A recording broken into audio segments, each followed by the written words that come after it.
There are two Minnesota legislative races that will be recounting ballots this week, one for a state house seat in the Alexandria area and the other a state senate seat in the Northfield area. Surprised and shocked by the announcement, I traveled to one local church to see what they would remember most about His Holiness.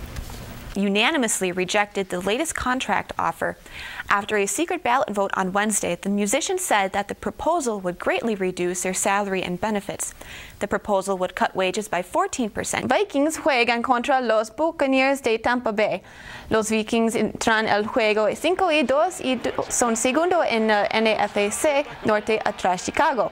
Los Buccaneers están a 2-4 y están vinculados con los Santos de Nueva Orleans para segundo en el NFC Sur.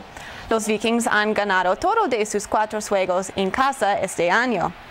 Mucho talento aquí en St. Cloud y esperábamos buscar más. St. Cloud State is used to being honored with over 1,000 students from other countries living here on campus, but now it's St. Cloud State's turn to be honored. Violent and hostile confrontation.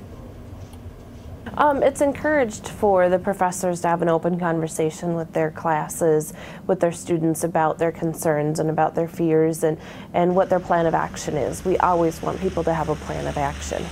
And professors are giving their students a plan of action by going over the Emergency Procedure Handbook. Prepared and have a plan for how they're going to respond, the more organized and systematic that response can be in an emergency. Some students, like Mike Fabre, say it should be mandatory. I think it should be. You know, after everything we've been through this year, with all these different accidents going on and everything, I think it's important to have some, you know what I mean, some protocol to go over it, just so students know that those are, you know, the school cares. Students are reminded to always call 911 first in an emergency.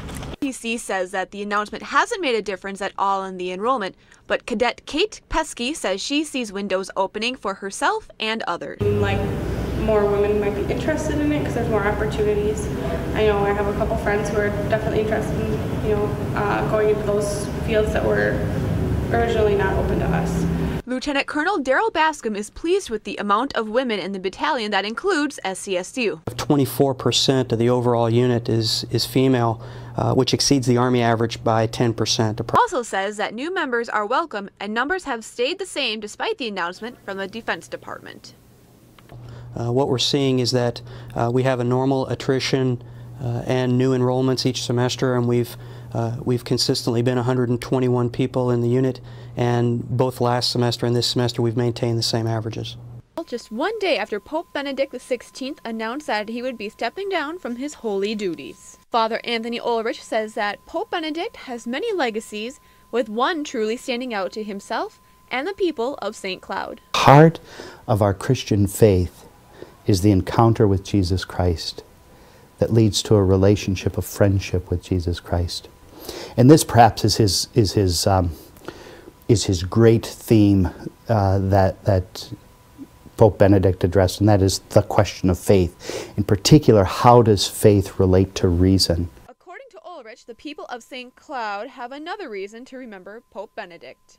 For us in St. Cloud, in many ways, right now, the Holy Father has declared this year, beginning last October, as a year of faith. And he's called us to reflect again on that encounter with Jesus Christ, and especially in light of two things: the new evangelization, a need to repropose our Christian faith, and also it's sort of instigated this year of faith by the 50th anniversary of the Second Vatican Council. Ulrich also says that there will be an upcoming challenge for Pope Benedict's successor.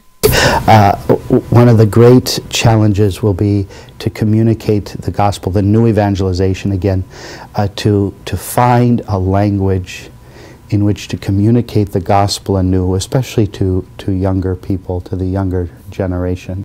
For UT, the sound of ice drills will soon be replaced by the sound of ice houses being dragged off the ice. DNR of Minnesota says that ice shelters must be off of all inland waters south of Highway 10 by midnight on March 4th. And so far this winter season, it's been very tragic on Minnesota lakes and rivers. We've seen 5 people have died after going through the ice. with a sixth person missing and presumed drowned. If weather warms up, it is advised to move shelters off sooner rather than later due to safety concerns. Before anyone ventures out on the ice, whether they're walking or on a snowmobile or a car, even though the DNR does not recommend people drive on the ice, we like to tell people first, stay away from alcohol, don't drive at night, and then if you do go out on the ice, carry a set of ice picks with you, because if you do fall through, those ice picks will be able to help you get out. Kampong Muang looks like a normal teenage boy who, just like everyone else, has a talent. People don't realize is his talent of putting a variety show act together. Most people just volunteer to join this, you know. It was all through like a Facebook post, and I was like, hey, come join my group.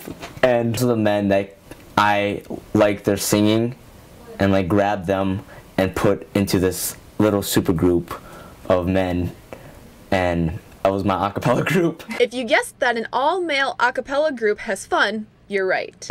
And we rehearse our thing, and you know, most of the time we're very productive.